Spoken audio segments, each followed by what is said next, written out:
Hey, everybody. Hi, I'm John Hewlett. That is Ray Collier. The John and Ray Show. Two dudes on entertainment. This is our third show, and today we're going to cover a movie that Ray suggested from the last show because this movie came up in conversation in the last show, and that is The Big Lebowski. So that's what I watched for the first time just recently. And the thing about The Big Lebowski that I find interesting personally is that the Coen brothers, who wrote and directed the film, based it on the way a Raymond Chandler novel is set up. Which Raymond Chandler was an author in the 40s and 50s. Oh, The Big Sleep, The Long Goodbye. If you don't know it, you should check it out. They're both very okay. good. So, Anyway, it was based on something that was written in the 40s, and it oh, works wow. for today. I'll be darned. So this movie was shot in the 90s, and 90 shot in, released in 98, but set in 91. set in 91. Okay.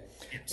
And now I found the movie entertaining, but I think Mhm. most of it that came from the fact that I liked both actors, both main actors, Jeff Bridges and John Goodman.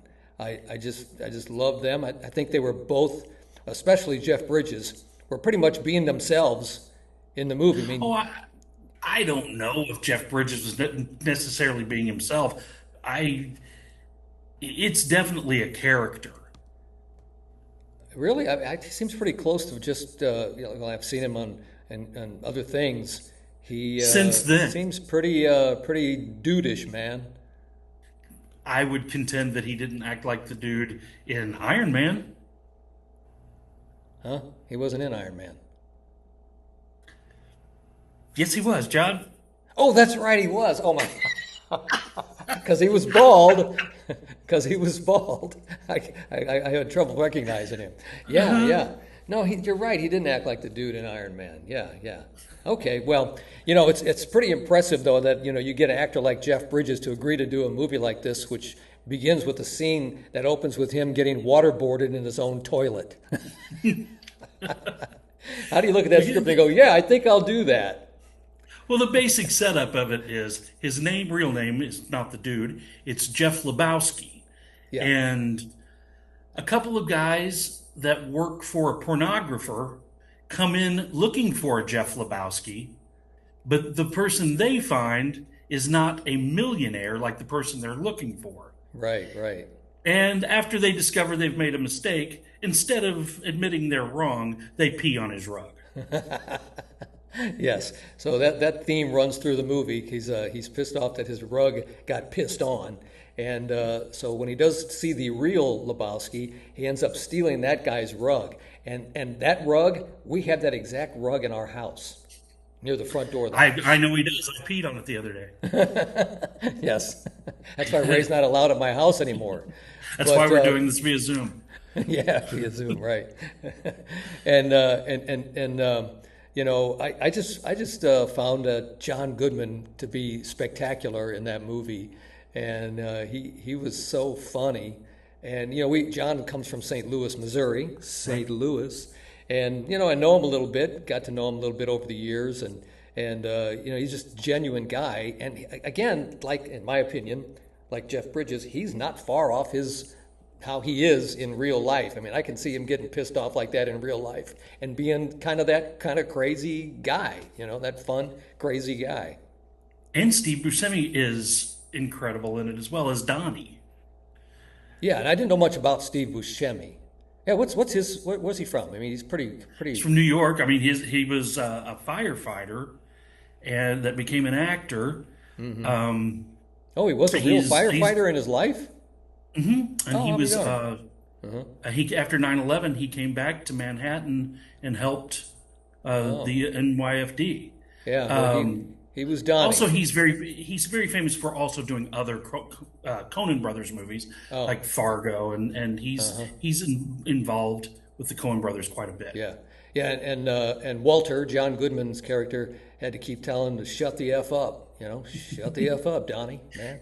That's Had no that's one of those patience for lines that I've Donnie. heard before I even saw the movie. That I thought, okay, well maybe someday I'll have to see that movie, and I did, and it is funny. And it's basically a detective story. Oh yeah, yeah, yeah. It's set up. There's a kidnapping. There's ransom. Was there somebody really kidnapped? Was there really any ransom? Yeah, right, right, That's the contention of it, right, right. And John, and the what? adventures of the dude as well, trying to navigate his way through all of this. Yeah.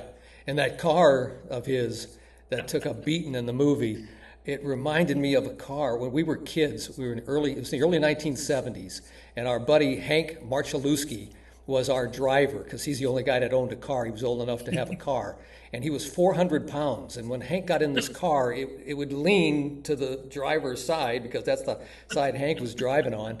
And we'd cruise the neighborhood all the time. And at one point, we'd go to this corner, the corner of Gravois in Nebraska. There was a discotheque, and the girls danced in the window, up close to the window, so you could see them. So we'd pull the car up there, and all of us would then all switch to one side of the car and look through the window to watch the girl dancing. And invariably, in about 10 minutes or so, the owner would come out and say, "Get the hell out of here, you guys! What are you doing?" It was funny. But that car reminded me of those instances in my life when I was younger. That's how Hank's car The kind of looked. the Gran Torino. Whenever the police were asking the dude to describe the color of his car, and he described it as a yellow and brown with some rust colorations. Yeah, yeah. And It's John Turturro, he was a scary looking dude, man, in the the movie. Jesus, Huh? Jesus. the Jesus. Yeah. Well, there's technically no sequel to The Big Lebowski. John Turturro took it upon himself to make a movie about his character, Oh, and really? I don't quite. I never saw it, but I remember it not being very well received. Oh, I'll be darned. So Well, at the end of the I've never movie, sought it out. At the end of the movie, Jeff Bridges' character gets Julianne Moore, who also was fantastic, gets Mhm. her pregnant because that's what she was looking for, just somebody to get her pregnant. And No complications, no strings attached. right, right. And the stranger, Sam Elliott, says in his last appearance in the movie, well, we got the little one coming, the little Lebowski coming. So made me think, well, that's the setup for the sequel. But there's never been one, huh? No, the Coens aren't famous for their sequels. Oh, I okay. feel like this wasn't a story about the son of the dude. Oh, this is a story about the dude and what he went through that he never signed up for. Ah, yes, yes. Yeah. And another famous line that I've heard my radio partner in St. Louis on Casey for a long time learned used to say this line, used to crack me up, but I never saw it in the movie, so I didn't know how funny it really was. I don't like your jerk off name, your jerk off face, your jerk off behavior, and I don't like you, jerk off. Chief of Police of Malibu, real reactionary. Yeah, yeah, that was fun too. Now, my wife watched it with me, and she didn't like it. I don't think it's a chick flick at all. I think My it's a wife guy. loves it. Really? Okay. I thought it was just Yes. a guy type movie for the most You part. know, we quote it endlessly in this house. Really? Huh. Absolutely. We were just even before you and I had discussed watching it. We were talking about the whenever he files the police report when the briefcase is stolen, and the police say, "What was in the briefcase?" And he pauses, and he says, "Just some papers, some work papers." "Oh, what kind of work do you do?" "Work? I'm unemployed." I mean, just we But randomly quote the ridiculousness of the movie all the I time. understand the movie didn't do well out of the box. No, not initially. Right. It it found its life on video, on DVD, Oh, did it really? Wow. I'll be done. That surprises me. and well, I mean, because of home video and DVD, we have saved so many great movies that went away in the past because they didn't do well at Oh, the yeah, you're box right about that. You're right about that. Well, the Eagles get slammed. Metallica gets slammed. office. Yes, right? they I mean, do. he refers to the guys in Metallica as a bunch of jerks. He was on the Speed of Sound tour, which I don't believe there was a Speed of Sound tour, but and he was a roadie for Metallica. yeah. And Flea of Red Hot Chili Peppers was in the movie, and he gets hit in the So was nuts with a Amy bowling Mann. ball. Yes, Yeah, that was Amy Mann cool. from Till Tuesday What? was also Amy Mann from Till Tuesday. Oh, where were? She's the one who uh, lost a toe. I can get you a toe, Oh, that man. was her. I didn't recognize her. Amy Mann from Till Tuesday. I'll Yes, be not darned. just from Till Tuesday, but Yeah. as a frame of reference. And I tell you what, when the movie ended, I really wanted to see the outcome of the bowling match. I was like, come on, keep the movie going. I want to see how this bowling thing turns out. Over the line, Smokey. Oh, yeah. And I agree with John Goodman on that, man. When you're bowling a bowling tournament, your toe cannot go over the line. I I wouldn't pull a gun out on the see. guy, but That was going to be my next question. Um, so overall, how did you feel about the movie? Would you watch it again? Would Yeah, I you? would watch it again. I want Yeah, to watch it again to see the things that I might have not picked up on, like you said, the Amy Mann thing, for instance. And well, it is worth a second view just to maybe pick up on some things you might have missed the first time around. exactly. Yeah, It is 100% worth multiple viewings. To me, it gets better every time. If I put it on, I can. It's one of those movies. There are movies that I can watch once a year, once every couple of years that I still enjoy. But there are only a handful of movies that if you put it on and I'm walking by, I'm going to hit the couch and just start watching it. yeah, yeah. And The Big Lebowski is definitely one of those They movies. use the F bomb a lot. They might have even set a record, Yeah. man. I mean, I think for a long time there, it may have been a oh, record. really? I believe Well, for yeah. yeah, I don't think it is I was anymore. thinking of picking up some clips and putting them in the show here, but we want to try to keep the show pretty clean, and there's no way you can get hardly any audio off that movie without curse words.